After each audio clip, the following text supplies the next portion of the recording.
Salut à tous, c'est Mangaka, on se retrouve sur une nouvelle vidéo et si les films étaient canons, partie 13, partie finale, vous les appelez ça comme vous voulez, c'est parti. Le film 13, l'attaque du dragon, et qui est le film avec le scénario le plus développé de tout Dragon Ball, nous raconte littéralement l'histoire de Tapion et son petit frère Minoshia, ainsi que de leur planète, la planète Conot, et qui est Coconut, vous avez capté. Cette planète de la galaxie sud, légèrement plus petite que la planète Terre, dans laquelle des forêts, des plantes, l'eau et le bon vivre prospéraient, dans lequel plusieurs sorciers en magie noire sont venus interférer dans ce calme apparent pour réveiller la bête Hildegarde, qui détruisit tout sur son passage jusqu'à l'arrivée d'un miracle. Cette bête qui fut autrefois la statue érigée au nom d'un puissant sorcier qui a éliminé toutes les forces du mal sur la planète Conot, se retourna contre ses habitants à cause de ces fameux sorciers. Mais un guerrier de la planète Conot interféra avec leur plan, réussissant à couper le monstre en deux, séparant ensuite l'esprit de ce dernier en deux corps.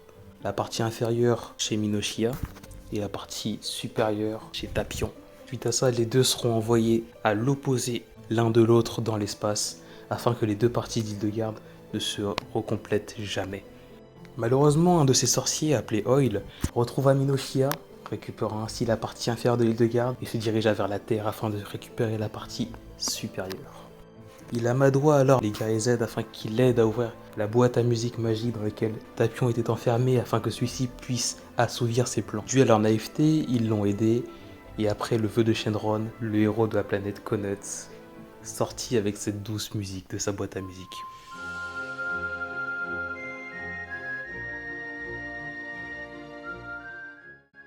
Mais le plan du sorcier ne fonctionna pas instantanément, son contrôle n'eut aucun effet sur Tapion. Il décida alors, la nuit tombée, d'attaquer les villes avec la partie inférieure d'Hildegarde afin de commencer à répandre le malheur sur la planète Terre. Mais les guerriers Z ne sont pas restés sans rien faire, Gohan interféra avec l'attaque du monstre, le balayant avec un flot extraordinaire avant d'arriver à l'acte final. Entre-temps, Tapion et Trunks ont développé une certaine relation, grand frère, petit frère, qui ne sera pas sans nous rappeler une certaine relation, effectivement. Bien qu'à chaque fois Tapion soit réfréné à cause de la peur d'Hildegarde qui sommeille en lui. Peur qui se matérialisera à chaque fois qu'il essaiera de s'endormir, avec Hildegarde qui reprendra possession de son corps afin de sortir et détruire tout sur son passage. Bien que Bulma, avec son gros cerveau là, essaya de créer l'équivalent d'une box afin que celui-ci puisse dormir dedans, Hildegarde réussit à s'échapper et Oil réussit à recompléter le fameux monstre.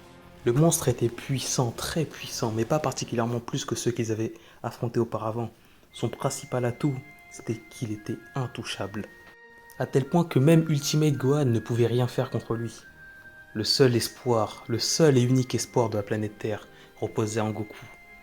Après tout, si Goku ne le fait pas, qui le fera? Il attendra donc le moment précis où la bête tentera de le frapper pour contre-attaquer vigoureusement avec un poing du dragon et finir le film, le poing levé vers le ciel. Enfin, Bulma confectionnera une machine à voyager dans le temps pour que Tapion puisse retourner à l'époque où tout allait encore bien sur sa planète afin qu'il puisse retrouver sa famille, son petit frère et son peuple. Bon, que dire, que dire, que dire, que dire, que dire. C'est un sacré film. Alors là, pour le coup, on va avoir une seule et unique ligne temporelle, car Dragon Ball ne fait pas mention de ce film.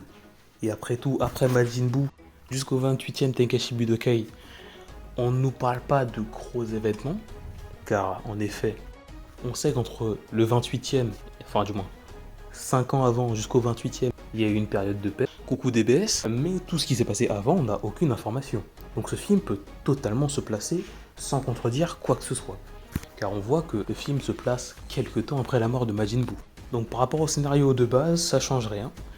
Par rapport à notre scénario créé, ça ne change rien. Par rapport au scénario de DBS, bah même là, ça change rien. Donc on n'a pas de problème là-dessus. En réalité, le seul scénario où ça aurait eu vraiment un impact, c'est avec Dragon Ball GT. Bah oui, c'est le seul univers qui prend en compte un élément de ce film. Et oui, parce que dans Dragon Ball Super, Bulma ne sait pas comment reconstruire une time machine. C'est celle du futur qui lui apprend. Donc, par rapport à Super, c'est sûr et certain, c'est mort. Par rapport à Dragon Ball Z, il est fait aucunement mention de Tapion. Logique après tout. Dans notre scénario, bah c'est la fin. Mais on va développer parce que nous on a un problème. Par contre, par rapport à Dragon Ball GT, Goku utilise le Ryuken. Et dans les deux itérations. Donc, c'est la seule licence avec laquelle il y a un lien avec ce film. Du moins pour le moment. Par rapport à notre scénario inventé, si le film était canon, eh bien, il y aurait un problème. Car dans les scénarios que nous avons vus jusqu'à présent, on arrivait à un point où Goku est supposé être mort. Et Goku, à la base, dans l'arc-bout, ne comptait pas revenir sur Terre à cause des nombreux problèmes qu'il avait, entre guillemets, attirés à lui. Or, dans ce film-là, Goku est bien vivant, reprenant donc les éléments de l'arc-bout original. Nous allons donc prendre l'option de facilité et partir du principe que Goku a retrouvé l'envie de revenir sur Terre et que la Team Z est donc partie chercher les Dragon Ball de Namek afin de le faire revenir sur Terre. C'est con, ça gâche la symbolique, mais c'est le seul moyen que j'ai trouvé. Ou alors, on part du principe qu'il a redemandé à Baba une journée exceptionnelle sur Terre, ce qui serait possible également, puisqu'on se place quelques temps, on ne sait pas exactement, mais on sait qu'il s'est passé au moins une année depuis la mort de Majin Buu. Donc dans notre scénario inventé, ça revient au même, puisque en réalité l'arc-bout se passe en même pas une semaine. Donc pourquoi pas, Goku serait revenu afin de repasser quelque temps avec ses proches. Étant le sauveur de l'univers à maintes et maintes fois, on peut dire que c'est un droit qui lui serait accordé de passer quelque temps avec ses proches, une exceptionnellement fois par an ou quelques années. Le lore du côté univers serait encore développé du coup avec la planète Connaught, le fait qu'on développe la galaxie du Sud. Vous savez, la galaxie qui a été détruite par Broly, ce qui explique pourquoi est-ce que Bulma lui aurait confectionné une time machine pour qu'il puisse retourner dans son passé. Même si on sait tous très bien que ce serait un passé alternatif, parce que la machine à voyager dans le temps de Bulma voyage dans le temps et dans les dimensions, mais ça reviendrait à peu près à la même chose pour lui a priori. Et vu qu'il a vécu des centaines d'années avant que Broly vienne tout péter, bah, il aurait quand même le temps de vivre un peu, on imagine. Et également avec ce film, on a donc toutes les galaxies cardinales principales développées avec du coup la galaxie Nord pour l'hiver et la planète Terre qu'on suit nous, la galaxie de l'Ouest avec Paekuan, la galaxie du Sud avec Tapion, et la galaxie de l'Est avec l'un des combattants du tournoi de l'au-delà de la série anime. L'une des questions que nous pourrions nous poser, ce serait pourquoi est-ce que Tapion ressemble autant à un Kaioshin. Pour la plupart d'entre nous, nous avons déjà entendu la phrase, surtout pour les religieux, Dieu nous a fait à notre image. Est-ce que cette phrase vous suffit? Sinon, cela pourrait signifier éventuellement que les Connaughts, du coup, seraient le peuple, potentiellement le premier peuple à avoir été créé par les Kaioshin, éventuellement. Sinon, bah, il ressemble juste à un Kaioshin parce que c'est un chara-design très stylé. Également, nous pourrions nous poser des questions sur les artefacts que celui-ci utilise, notamment sa flûte et son épée. Alors, je débunk tout de suite, l'épée de Tapion ne peut juste pas être l'épée de Trunks. Elles se ressemblent, c'est vrai. Elles ont le même fourreau, c'est vrai également. Mais ça ne peut pas être la même épée. Pourquoi? Trunks du futur n'est pas le même Trunks que Trunks.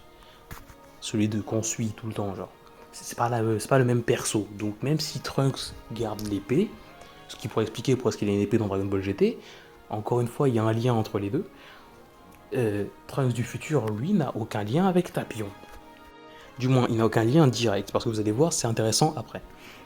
Donc les artefacts, entre guillemets, légendaires que Tapion possède, auraient donc été créés spécifiquement pour lutter et combattre Hildegarde. Donc on pourrait se demander quand et par qui. Bien entendu, on n'a pas la réponse. Le fameux guerrier dont Tapion tient sa légende, qui lui ressemble beaucoup, si ce n'est qu'il a les yeux et les mèches violettes, enfin les cheveux violets du moins, les utilise contre lui il confie les flûtes à Tapion et à Minoshia et utilise l'épée afin de le couper en deux. Ceci a l'air d'avoir un pouvoir particulier sur lui, ce qui signifie qu'elle a spécialement été créée pour lui avant. Donc ce n'est même pas ce guerrier-là qui les a créés, appuyant le fait que Hildegarde a été créée et que la dévastation qu'il a créée a duré longtemps. C'est un peu à l'image de C18 et C17 qui ont ravagé la planète Terre dans le monde futur de Trunks, mais avec du coup la télécommande pour les activer qui aurait été créée par la Bulma du futur par exemple. Un peu comme dans l'univers dans lequel vient Cell, la timeline dans laquelle vient Cell, le Cell qu'on a vu au Cell Game. Expliquant du coup pourquoi est-ce que Mirai Trunks d'un côté, et Tapion, Minoshia et le guerrier Conuts ont pu rivaliser avec un adversaire bien plus puissant qu'eux.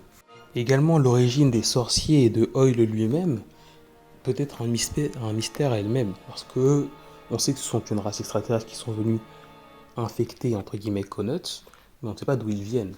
Et vu leur capacité, on pourrait potentiellement trouver un lien avec les démons du royaume des démons. Ils ont des pouvoirs spécifiques, répandent le chaos partout où ils sont.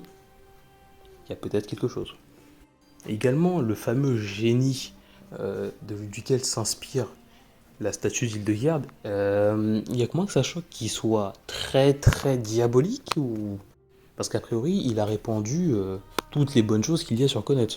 Pourtant, il a pas une gueule de porte-bonheur, quoi. Mais à la limite, c'est un détail. Ce qui m'intrigue le plus personnellement, c'est le fait qu'il soit capable de muer. Car en effet, chaque entre guillemets vilain de Dragon Ball a des évolutions, des transformations.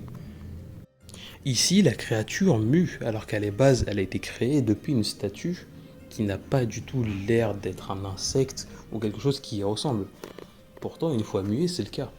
Donc d'où vient cette transformation slash métamorphose?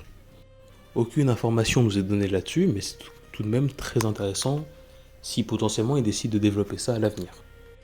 Également le fait que Bulma utilise une time machine, bon, on peut dire qu'elle est sortie du camion, ou bien qu'elle a utilisé celle que Cell a utilisée pour venir dans leur timeline, qu'elle aurait réparée et donnée à Tapion.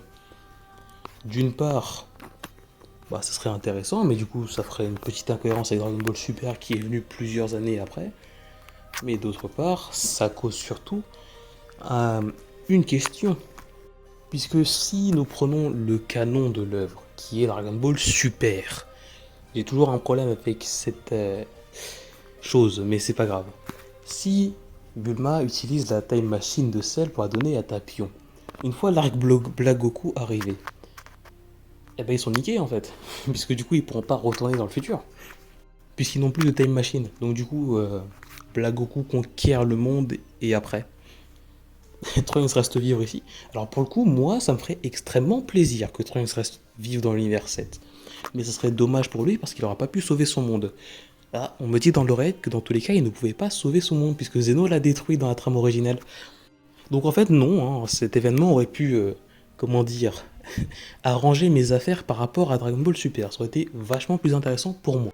D'autre part, à l'image de Trunks qui décide de retourner dans une timeline alternative avec lui-même et une autre maille à la fin de Dragon Ball Super, Tapion retourne dans le passé, certes, mais il y a déjà une possibilité qu'il soit là lui-même, et puis surtout les artefacts qu'il avait afin de combattre Hildegard. Ils ont été détruits ou cédés. Sa flûte a été détruite et il a donné son épée à Trunks.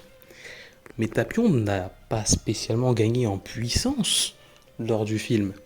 Il va donc retourner dans un passé, si celui-ci est trop lointain, sans connaître du coup sa famille, sans pouvoir revoir sa famille, et s'il peut retrouver sa famille en question, même s'il prévient entre guillemets l'état de sa planète, que des sorciers vont venir pour foutre le bordel, qui dit qu'ils pourront les empêcher? Parce que ça se trouve, il y a un monde où Tapion est retourné dans le passé pour se faire buter, ou revivre exactement la même chose, et dans ce cas, ça ne servirait plus à rien.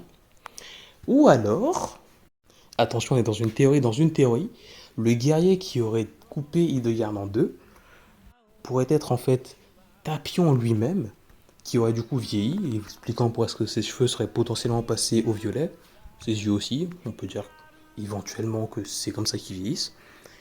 Ça créerait certes une petite boucle temporelle, mais ça serait stylé que celui qui, entre guillemets, sauve son monde, ce soit réellement lui.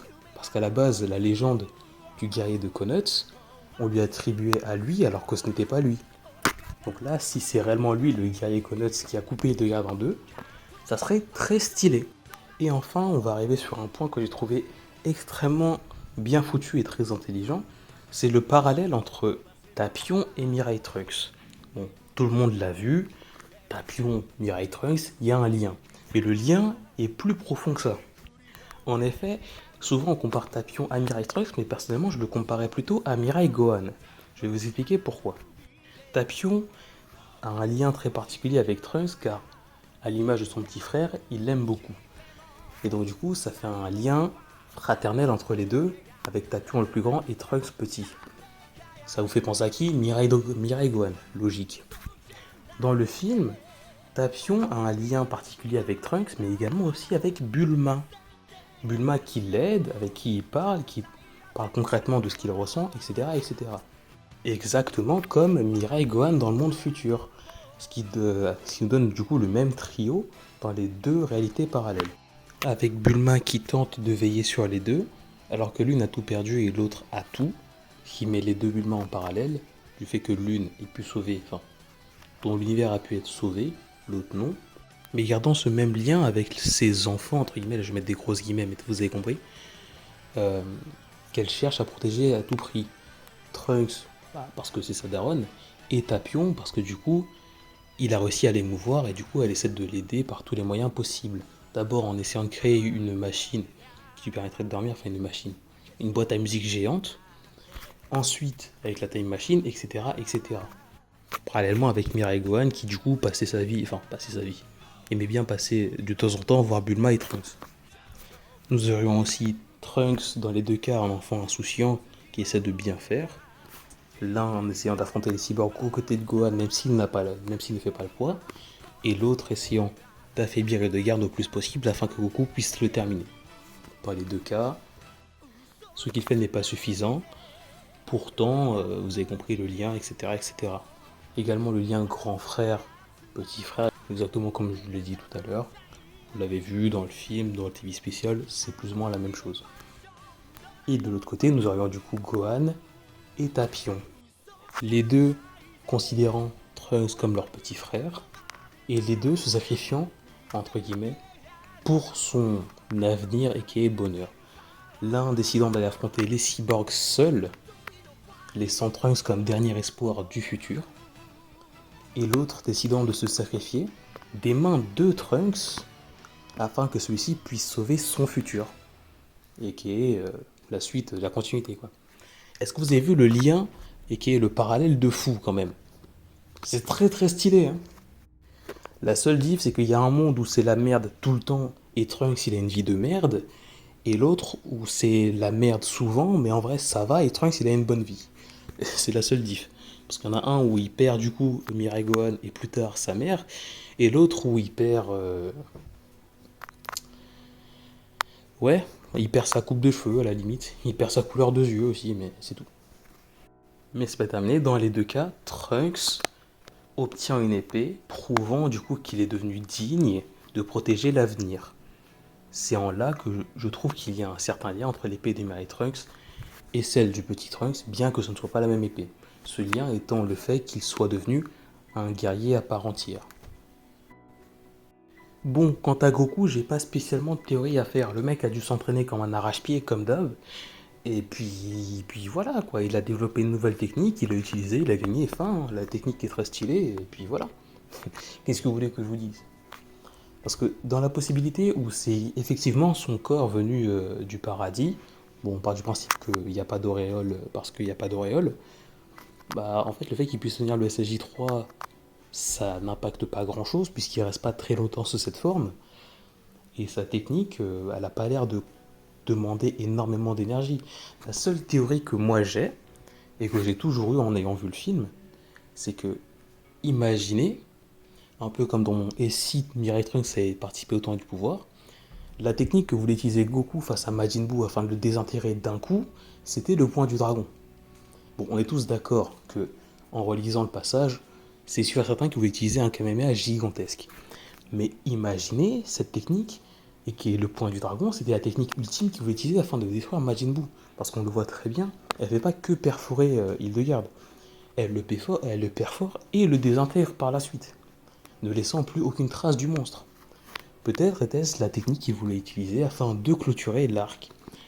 Mais non, du coup, parce qu'il avait pas assez d'énergie. Ce qui pourrait expliquer pourquoi est-ce que c'était un avantage, entre guillemets, qu'il ait son corps de mort, entre guillemets, dans notre scénario alternatif pour qu'il utilise le Ryoken. Oui, je suis obligé de faire beaucoup de si pour que le si fonctionne parce que si. C'est le principe d'un et si en fait. Mais c'est la seule théorie que j'ai par rapport au point du dragon parce que sinon, bah, c'est vraiment juste une technique qu'il a dû inventer. Hein. Parce que Pour les deux du fond ou qui n'ont pas vu Dragon Ball, Goku utilisait déjà une technique similaire face à Piccolo Daimao, et qui concentrait toute son énergie dans un point afin de détruire son adversaire. On a souvent appelé ça le point Ozaru, mais bref, c'est le même concept. Donc en vrai, qu'il puisse le faire en SSJ3, ça me choque pas tellement en fait. Hein. Ah oui, pardon, j'ai oublié de préciser, hein, mais vu que c'est à chaque fois la même chose, Vegeta est dans le film. Il a une entrée très stylée. Apparemment, il s'est réveillé du pied gauche, mais fatalement, il s'est fait bousiller. Hein, voilà. Mais on notera quand même qu'il s'est fait bousiller parce qu'il a décidé de protéger des humains. Attention, Vegeta a évolué, ça c'est stylé. Bref, c'est tout ce que j'avais à dire sur le film. J'espère que cette série vous aura plu. Ça aurait été beaucoup plus long que prévu parce que j'ai beaucoup plus de trucs à faire que prévu. Mais la série est enfin terminée. J'espère que ça vous aura plu. C'était Mangaka Kyus.